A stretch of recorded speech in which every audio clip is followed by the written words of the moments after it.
This is The Top, where I interview entrepreneurs who are number one or number two in their industry in terms of revenue or customer base.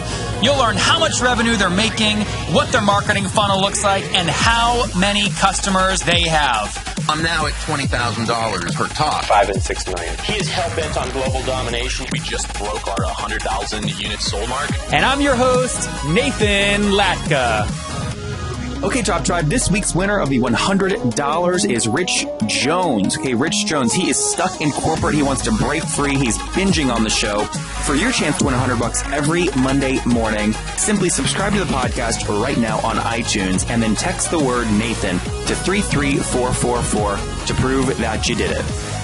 Folks, many of you reach out to me and you say, Nathan, so many guests on your show talk about the importance of batching. But whenever I try and batch, you tell me this. You go, Nathan, they don't book back-to-back times. Or they don't show up after they book. It's frustrating. The answer is, guys, you have to use smart tools. I use a tool called Acuity Scheduling at nathanlatka.com/schedule. I'll tell you specifically how I use it later on in the episode. Nathan Latka here. This is episode 503. Coming up tomorrow morning, we talk with MailPlane app CEO Lars Steiger. They have over 10,000 customers with the goal of helping you use Gmail better. Top Tribe, good morning. Nathan Latka here. My guest today is Alex Saidani, and I have no idea who the hell this guy is, but I will tell you, we found each other. People said you should have him on the show. His company's called indemand.com at trydemand.com. Alex, are you ready to take us to the top? Yeah, of course. Great to be part of it. Thanks. Good. So fill in some of the gaps there. I'm being a little facetious, but are you part of our 500? Is that how we met? Yeah, so I went through the 500 Startups program back in January with InDemand. I guess I've been an entrepreneur since the age of 13, self-taught developer, been doing companies pretty much all my life. That's great. Okay, so tell us what InDemand is and how you generate revenue. Yes, so we're actually just in the midst of a pivot, but so right now, we sell software for grocery stores and other local retailers to be able to sell to their customers online and actually deliver to them within the hour. We kind of say it as a white label Instacart. We actually charge grocery stores directly, so we'll charge them setup fee, a monthly subscription, and a per order commission. Yeah. So is it like a SaaS business or more of a marketplace? It's definitely a SaaS business, so it's sort of white labeled software. Okay, so SaaS, fair enough. So walk me through, first off, let's kind of get a benchmark here. When did you start? What year did you launch the business in? Yes, so, we technically started last year based on some consultancy work I'd been doing, but in reality, the product we have now actually launched in April, started building it at the end of January. When April we got 2016? Yeah. Okay. Great. And then I always like asking this. Usually there's more history, but that's okay. What will your first year revenue be, do you think? First year revenue, I guess, in the past 18 months, we've made around 325K. Top line or gross? Yeah. Gross. Okay, gross. Great. 325 gross. Okay, great. That makes sense. So let's then back into some of your customers, right? So tell us a customer story. What's like your ideal customer? For example, I guess right now it would be sort of a local grocery store. So we're talking with a grocery store here in San Francisco called Real Foods Company. They've got 2 locations. They don't really have an online presence. They're not really selling through Instacart. And we'll kind of go in and we'll give them the software to actually be able to sell to the customers online and actually gain, I guess, the new customers who have sort of got this modern approach. They're looking to actually order on the go. They're not necessarily willing to go into the store, and they're happy to pay a little bit extra just to get it delivered to them. And how many current customers are you working with? We've got about 150 companies using the software. About 25 of them are active. Okay, define active. So they're processing orders on a sort of day-to-day basis. Okay, got it. What about the other ones? Are they still paying you something or what? So the other ones, I guess, are actually startups. So they are definitely paying, but they kind of came in to use our product as an MVP because, our product was very different a few months back. It was sort of an on-demand platform for any company, whether it was a service, whether it was a retailer, for actually be able to sell on demand. I guess why we got a lot of startups coming in to use the software, it just it wasn't working out for us. So we had this shift, but obviously we're So you still increased working with them. ARPU. You realized you had to increase it to make money. Yeah, exactly. Okay. What is your current average ARPU, average revenue per user per month? Per user per month is about $250. Okay. So it's kind of halfway between your basic and pro plans, right? Yeah, exactly. Okay. Now, in order to get MRR, is the math as simple as taking 150 customers times $250? Yeah, pretty much. Okay. So you're doing about 37 grand in MRR. No, because so the pricing we changed was it's very different to how it used to be. So we were used to be priced sort of like Shopify. So it was about $29 per month, ranging to about $179 per month. Okay. And then most of the people that originally signed up were, they were $29 per month. Okay. Let's go backwards then. In October of 2016, so last month, how much revenue did you do? Yeah, so we made about $25,000 in revenue. Okay. A lot of that was actually more setup fees and custom stuff than monthly. How much of it was set up and professional services stuff? That was about 60%. Okay, so you made about 10 grand in true MRR. Yeah. Okay, cool. And then you kind of use the other 15 grand, which is, by the way, great to help cash flow, right? Yeah, exactly. It's a lot nicer moving forward with that. Yeah. So if you have $10,000 in true MRR and 150 customers, I mean, your ARPU obviously would be different, but it sounds like we should really only count 25 customers. Is that about right?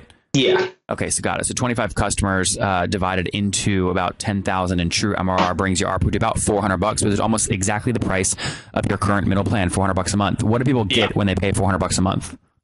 So they pretty much get the whole service. We'll go in and, it'll be completely white labeled for them. So we'll customize the branding, we'll do the setup and everything for them. And they end up with a customer facing application where obviously the customer's able to go in, make an order, track the whole experience and rate the whole experience. Mm-hmm. The business themselves would sort of get an admin dashboard where they can control and actually monitor all the orders going through in real time. And there's then a system for the people who would actually be packing the goods. Mm-hmm. Imagine the Instacart driver app. If you're actually, you're one of these packers, you're able to see the orders coming through. You're able to actually see what products they've requested and actually fulfill them. And then, yeah. And then what are you guys doing? Let's just do October 2016. What was the total amount of transaction volume your system processed? In October, it was about 200 orders. About 200 orders in October going through. As I say, we were just sort of piloting with most of these stores. So 200 orders making up about how much in total transaction volume? About $6,000. Okay, about $6,000. Okay, so you're on your pricing page where you have transaction fees and order commissions. That's not really a major part of your revenue stream right now. Not right now, no. Got it. Still experimenting, still piloting with quite a few retailers. So it's it's a working it out stage. So have you raised capital for the business or is it bootstrapped? But rather than other than the 500 startups investment, which was 125K, we're completely bootstrapped. Excuse me. Okay. 125 grand is what 500 startups gave you for what, 7% of the business? So it's sort of 5% and it converts when you raise a price round. Yeah. So here's my question to you. And I always ask folks this. So if you put in 125 grand at 5%, they're valuing the business at about 2.5 million bucks, which the reason that's dangerous is you have to basically grow into that valuation before you can truly go out and do another round without having to do a down round. What are you going to do? How do you grow into a $2.5 million valuation? So I guess for us, we got invested in a pretty early stage for the business. So it was sort of, we were actually using that to build the product and kind of experiment and work out what the real focus here was. Sure. I think for us, it's sort of, it's processing a large number of transactions going through the system. It's perhaps even making around 100K sort of a year at least to start off with. We want to be working with around 500 grocery stores by the end of this year. So how many team members do you have? There's only 3 of us. Okay, there's just 3 of you guys. Yeah. Okay, and so are your major costs just headcount expenses? Yeah, exactly. And so salaries. Yeah. So how much cash do you guys still have left in the bank as of November 2016? We've got about 9 months in runway. So yeah, pretty. So 9 months. 9 months of runway. If I just take the money raised, 125 grand, and divide that by 9, that comes out to what, like, 10, 11 grand per month. So is it the founder, the three of you guys are splitting 10 or 11 grand per month? Yeah, it's around 16 actually, a little bit more. 16. That, okay. So what else are you spending money on? Are you testing any paid acquisition stuff, any kind of organic SEO stuff, any inside sales people to go close deals? Yeah. So one of the major expenses for us on like marketing and side, it's sort of lead generation and lead cost. So, sort of scraping leads and then actually paying someone to go and find the emails, go and find the details of each of the, either the owners of the store or the right person to be speaking with. Who are you paying to get those leads right now? Is there a company you use? No, so we'll do it through Fiverr.com. Oh, Lord, okay. Yeah, we found we found some pretty good people who work through that. They're not $5, they're more than that. But what do you tell them? Like when you give them a task, read to me a task. What's it sound like? So it's literally, okay, we've scraped these leads, we've scraped the names of these grocery stores or these local retailers. Now we need you to actually go and find their contact details and find a specific person. So whether that's the buying director, whether in the case of a two-store retailer, it's, who's the owner kind of thing. And what do you pay for that report? Yeah, so we paid about $40 for 200 leads, it's a little more expensive than others, but it's actually a pretty good deal because they are more high quality. Of the 200, how many converted into one of your 25, paying customers? Yeah, so we got it was like a 2% conversion rate from that. So like 2 people. Yeah. Yep. That's not horrible. Okay, good. And then I would ask you more questions about kind of, CAC and churn and all that, but your sample size is still pretty low. So you probably those are probably unknown, right? Yeah, we're still kind of working that out. Yeah. Where are you guys based? We're based right now. We're actually working out of our house in Alameda. So, which state is that in? It's in California. Okay, California. Is that close to San Fran? Yeah, it's about 20 minutes. So we're in East Bay. Got it. Very cool. Very cool. Well, hey, where's the best place for people to connect to you online if they want to follow you as you keep building this? Probably my LinkedIn profile or contact me via email at alex@tryondemand.com. Guys, I get asked all the time, Nathan, you host all these interviews, hundreds of them per month. How do you do them efficiently? And guys, the answer is simple. People always agree to my calendar, back-to-back meetings. I batch my interviews to stay very efficient. And the way that I do it is I use a tool called Acuity Scheduling at nathanlatka.com/schedule. And the reason I use them is very simple. They keep my no-show rate very low because they send out reminders about when the interview or the meeting is coming up. And also, they make it very easy to schedule time, right? I don't have to go back and forth via email 10,000 times with people I'm trying to meet with. Okay, at nathanlatka.com/schedule. Helps me so much. And by the way, look, I have so many meetings. I'm the best at meetings. Okay, I do them back to back, very, very efficient. You guys know me. Many people say I'm the most efficient they've ever seen. Okay, so I use the tool. It's so efficient. And by the way, I got Gavin. I said, Gavin, he's the CEO. I said, I want a great deal for my people. He said, Nathan, well, most people get a 14-day trial. Isn't that great? I said, no.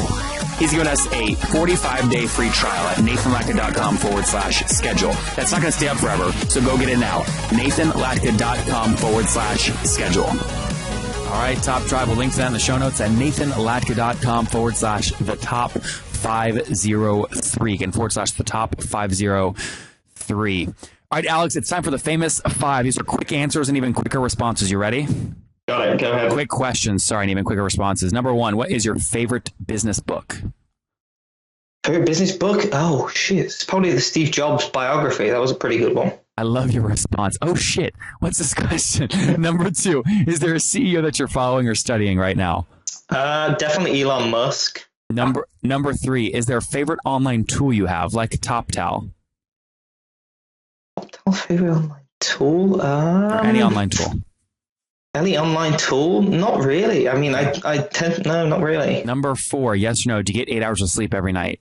No. And what's your situation? Married, single, do you have kids? Single. Okay, and how old are you? I'm 21. Okay, so last question, Alex. Take us back just a year. What do you wish your 20-year-old self knew?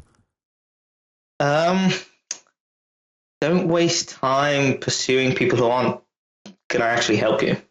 Or they're not going to create value. Non-value creating people, right? Top Tribe, there you have it. Don't waste your time pursuing non-value creating folks. From Alex, the founder and CEO of In Demand. They are working with over 25 customers, have raised over 125 grand for 5% of their business through 500 startups, have done about 350 grand in total revenue, about a $400 ARPU, doing about 10 grand per month with their team of 3 based out there in California. Alex, thank you for taking us to the top. No problem. Thank you. If you enjoyed Alex today, go back and listen to Andrew Keen yesterday. Andrew has found a way to get a 30% annual yield on his money by investing in Airbnb locations. Okay, Top Tribe, I'll see you bright and early tomorrow morning. And don't forget, before you listen to any other episodes, subscribe on iTunes right now for your chance to win $100 every Monday.